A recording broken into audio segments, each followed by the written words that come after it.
Thank you, Father John, for asking me to come. Thank you to you, all of you students, for being here. I'm from Gujarat and I live in Bangalore, but if I were to name my favorite state, it would be Kerala.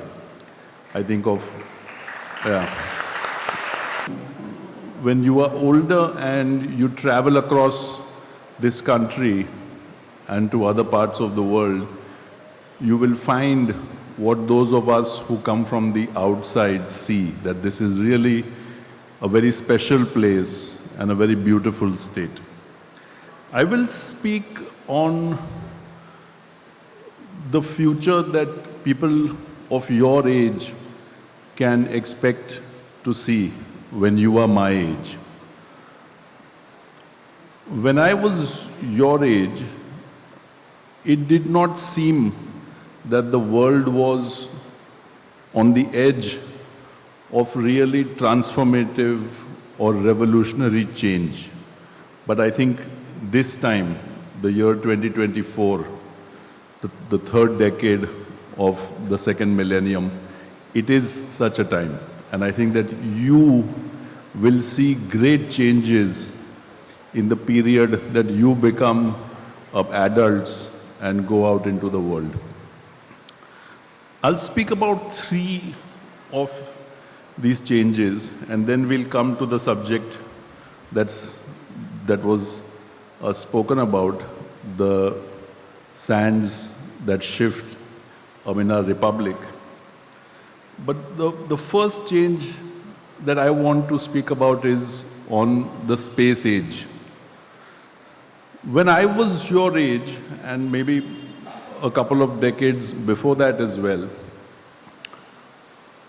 in a very short period, in 50 years, which is very short for people my age, in a very short period, humankind first learned how to fly. The first aeroplanes came about a century ago. But in only 50 years' time after that, man was able to land on the moon. So in a very brief period, we went from very basic machinery that could fly one person for a few feet to all the way going to the moon, which I think is about 500,000, 4 lakh kilometers from the earth. But after we went to the moon, this was in 1969, the space age of that time stopped. Man stopped going to the moon. Right now, nobody in the world has the capacity to build a rocket that can go to the moon. We had that capacity in 1969, but we don't have it anymore. And the reason we lost it is that the space age of that time was a competition. It was a rivalry between 2 nation states. One was the United States, and one was what was called the USSR, the Union of Soviet Socialist Republics. It does not exist anymore, but its largest component, Russia, is now a state of its own. So these 2 people competed in this race, where they first had missile technology that could go a few hundred kilometers, maybe from one end of Kerala to the other end. Then they developed rockets that could do what is called orbit. Today, right now, every 90 minutes, 250 kilometers above the Earth's surface, there is a spaceship that goes around the Earth. Once every 90 minutes, it goes around the Earth. There is a woman of Indian origin, Sunita Williams, who is currently on that spaceship going around the Earth at a speed of 27,000 kilometers per hour. That is what you need to be in space. Very high horizontal velocity.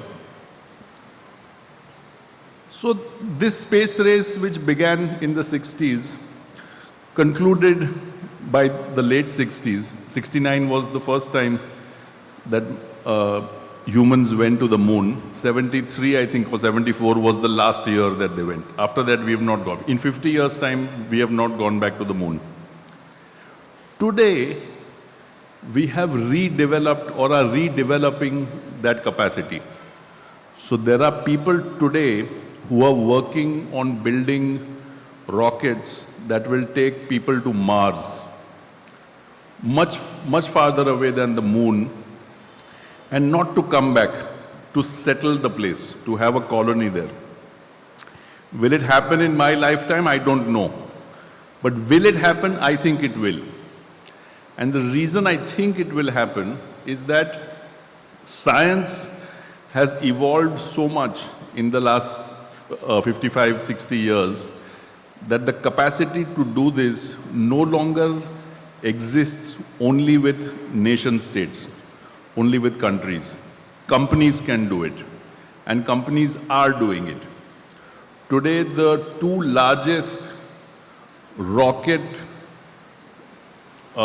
firms in the world, if I may use the word firm, one is a private company in the US and one is the government of China. So these are the two largest, most dominant. They sent up the most rockets. India also has that capacity. Not too many nations do, by the way. If you count how many countries in the world, there are about 150 countries in the world. How many of them have the capacity to send a rocket up? The answer would be maybe 6. It's because it's not very easy, A, and B, it's very expensive. The thought I want to leave with you here is what happens to us as a community, as humans, if we have a colony of humans on Mars. Do we still see ourselves from the lens of our religion or our geography or the food we eat or the music we listen to? Or do we think of humans as being something more? I think the answer is that we will see us as being something more, but the real answer will come from you, because you will probably see people of your age in 15 years, in 20 years, going to Mars and setting up a colony there, setting up schools there, having children there, and populating a planet, which would be obviously for the first time in the history of our race. What does that also mean to the idea of nations? If you have a group of people such as yourselves, such as people from other countries, who are together on another planet, what does that mean for the boundaries, the artificial boundaries that we have drawn on planet Earth? Once again, I think that is a question that you will find an answer to. And I don't think it will take very long. I don't think you will have to wait till you are as old as I am to know the answer to that. The second change that we must be mindful of is what is happening to our planet itself. Now, I don't know if at your age you can sense the difference between what 2024 is and what, say, 2014 was like. Certainly you don't know what 2004 was like, let alone 94 or 1984. But those of us who have been around can tell that something is changing on this planet. It is no longer the same weather. It is no longer the same monsoon. It is no longer the same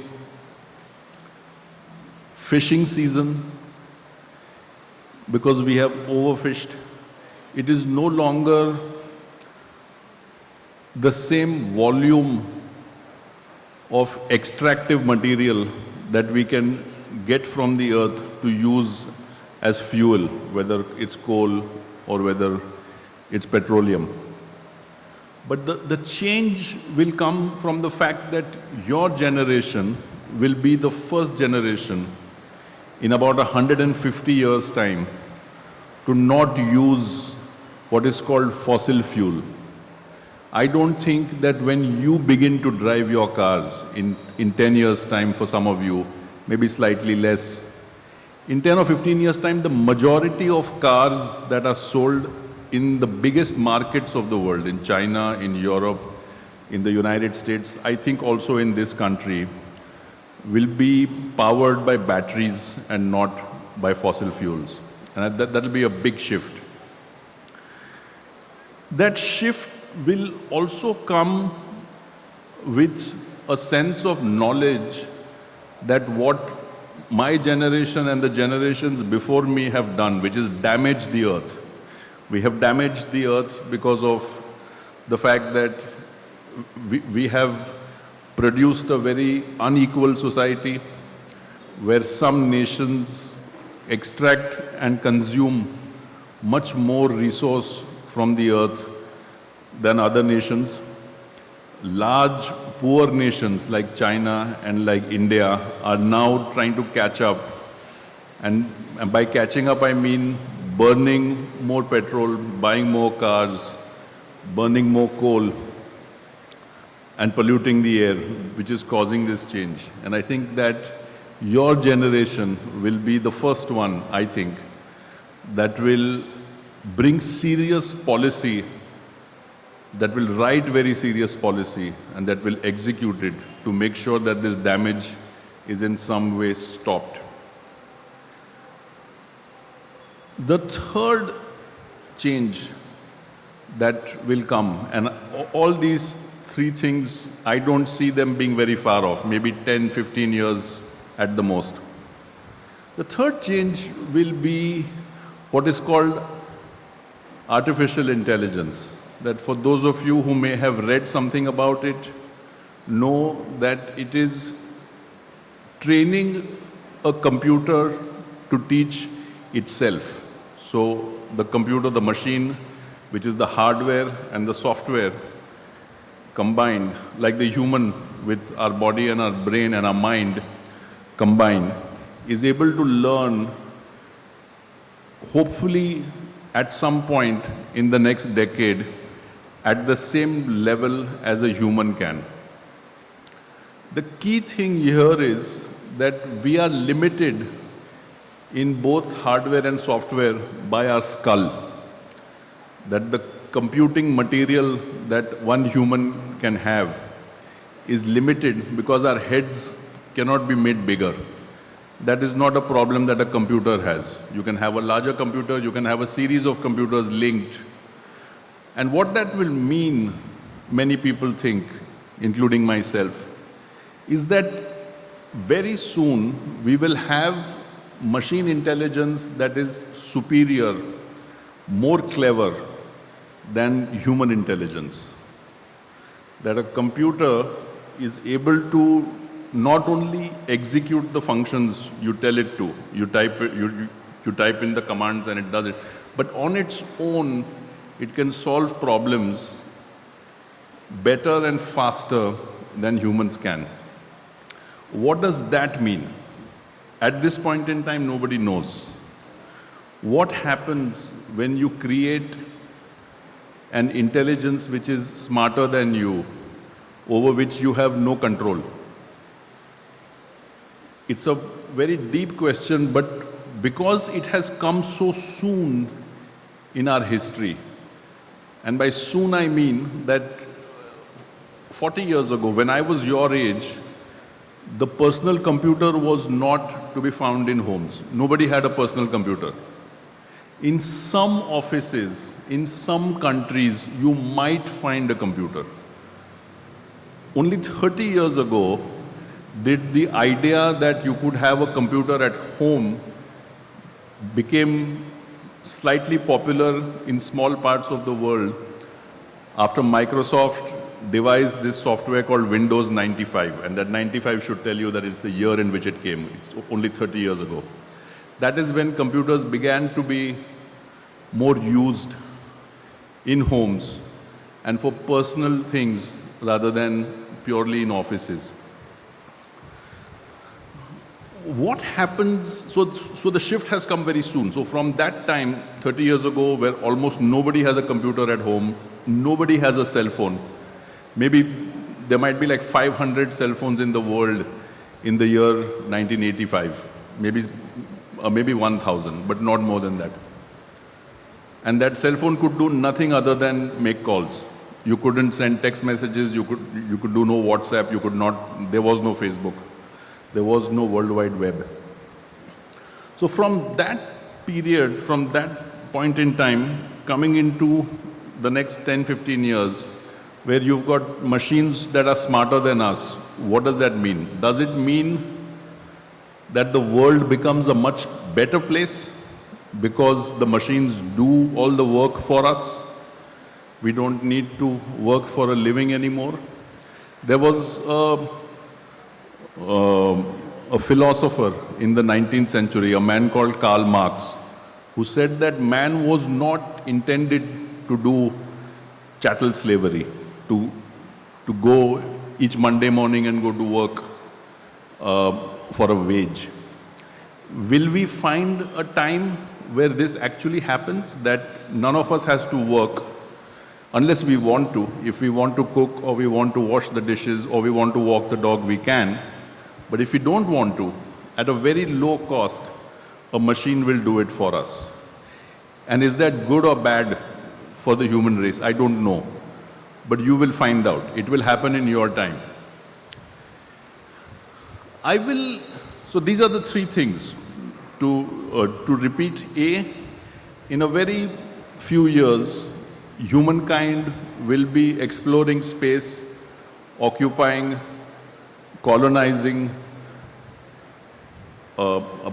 Mars and planets like Mars. B, that climate change is real, and the first effect on the ground of the changing planet will be the kind of vehicles and automobiles that you drive. And third, that we are at the point in our science cycle where machines become smarter than mankind, I should say, or humankind. And what does that mean? Do we need to go to school after that? Does school have any meaning 15 years from now? Once again, I don't know. But I do think that you will know the answer to that very shortly. Okay, so these are the three things. How do they link to the time we are now? The time that we are in now must have some linkages in terms of this future, which is so different, which is so advanced. And that linkage can only be found in the principles of individual liberty, secularism. That word is very special. Very few countries in the world use the word secular, especially in their constitutions. I know of only 2 countries that have the word. One is India. The other country is Bangladesh. Bangladesh has the word secular in its constitutional preamble. When we use the word, in South Asia, in Kerala or in Dhaka, when we use the word secular, we don't use it in the same sense as the word is used in Europe. In Europe, in England, or in Athens or in Rome, the word secular is understood as a separation between the religious body, it could be the church, it could be a temple, or it could be a matha, and the state, which is represented by the government. So these two are separated. In India, secular means inclusion. That when we say we are a secular state, a secular nation, we say that the rights that are enjoyed by any one of us, whatever gender we may come from, whatever faith we may be born into, are the same. We will not discriminate, the state will not discriminate between Hindus and Muslims and Christians and Parsis and Sikhs and all the rest of us. That there will be no distinction made between one and the other. The problem is that over the last 70 odd years that we have been a republic, we have drifted away from that idea. We have drifted away from that idea in the same way that Pakistan has drifted away from the idea of being a pluralist nation. In the same way that Bangladesh, though it tries very hard in many periods of its history, is drifting away. And that drifting, it comes to us through laws. So the laws that the government, that the political parties write, introduce the elements of division that we can see taking the state away from secularism. I'll give you a few examples. In 7 states in India, and this is after 2018, in 7 states in India, Hindus and Muslims, or Muslims and Christians, or Hindus and Christians cannot marry one another without the permission of the government. So if, let's say, a Hindu wants to marry a Muslim, they have to file an application in these 7 states, including in the state that I live, which is Karnataka, and the state where I am from, which is Gujarat, but not in this state. In these 7 states, women who fall in love with men, the couple has to apply to the government to marry. And the government has the right to say, you cannot marry. In some states, the government has the right to undo the marriage if the marriage has already happened, including marriages that have children. Why is the government so interested in person A falling in love with person B and marrying this person? The government has a problem with one of those two people changing their religion to the religion of the other person. It's their business. But the government feels that it is a matter of sufficient public concern that you write these laws. 7 states. After 2015, now since you are young, for you, 2015 is a decade ago, but for people like me, it's very recent. After 2015, India began to criminalize the possession of beef.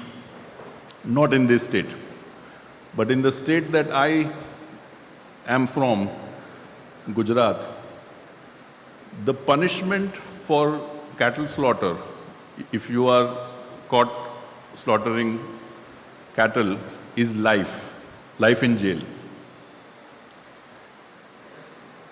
Cow slaughter, cattle slaughter, is an economic crime in India. Why? Because the constitutional article that says that we should not have cattle slaughter says it on the basis of the economy. It says that to improve the quality of milch cattle that give milk, we have to have scientific animal husbandry, which is raising of cows, and to that end, we have to try and prevent a cattle slaughter. So there is nothing religious in that text, Article 42.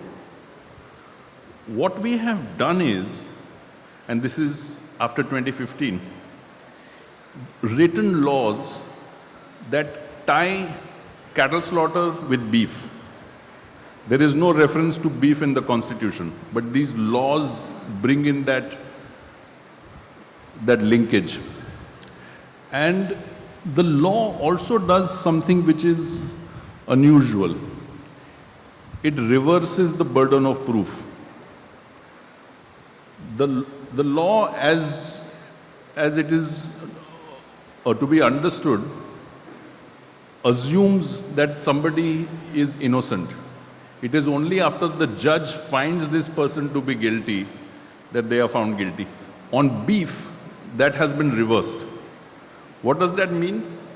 It means that if a person is accused of having beef in their fridge, it is for them to show the court that that accusation is not true.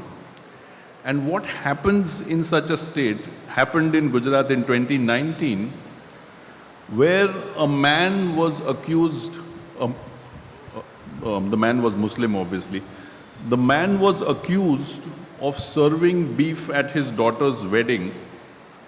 The police put him in jail. The government was not able to prove that this had happened, that the meat was beef and that beef had been served. The judge sentenced the man to 10 years in jail because that is what the law says. It is not for the government or the police to prove. It is for the man to prove that the accusation is false. Why do we have such laws? And this law is in Gujarat. The reason we have these laws is that there is a deliberate attempt to try and segregate the population on grounds of religion. I'll give another example, once again from my state. In Gujarat, if a Hindu wants to buy or rent his or her property to a Muslim, they cannot do that. They have to file an application. The government will decide whether that rent, lease or sale goes through. They don't want Muslims in Hindu areas. They don't want Hindus in Muslim areas. In effect, what has happened is that foreigners, somebody from Sweden or Chicago, somebody from Australia or New Zealand, can buy and rent property in Gujarat that a Gujarati Muslim cannot. These are the laws that are today on the book. This particular law was actually tightened in 2020. So we are not talking about what the Constitution did, what the Constitution's makers did. We are talking about something recent that has happened in our lifetimes that is shaping and shifting the sands that this republic stands on. I will end by talking about what I think is the only way in which we can stop this. How do we become a truly modern scientific nation? The first thing that we have to do is get out of people's personal lives. Which God you pray to, what food you eat, what you wear, who you marry, who you fall in love with, that is your business. It should not be the business of the government. The government should not be legislating these things in the year 2024. And the reason I say this is that for centuries, the basis of law was religion.